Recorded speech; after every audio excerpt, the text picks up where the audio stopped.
యాదగిరిగుట్ట లక్ష్మీ నరసింహస్వామి స్వర్ణ దివ్య విమాన గోపుర మహాకుంభ సంప్రోక్షణకు సమయం ఆసన్నమైంది.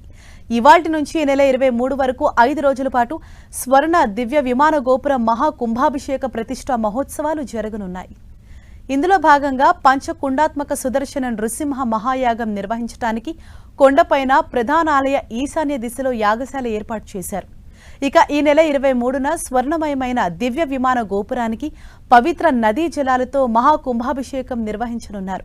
అనంతరం దివ్య విమాన గోపురంపై ఉన్న సుదర్శన నారసింహ చక్రానికి సంప్రోక్షణ పూజలు చేసి స్వర్ణ విమాన గోపురాన్ని స్వామివారికి అంకితం చేయనున్నారు.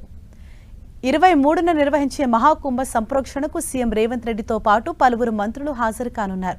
5 రోజుల పాటు నిర్వహించే పంచకుండాత్మక మహాకుంభాభిషేక సంప్రోక్షణ మహోత్సవంలో సామాన్య భక్తులు సైతం పాల్గొనే అవకాశం కల్పిస్తున్నట్లు ఈవో తెలిపారు.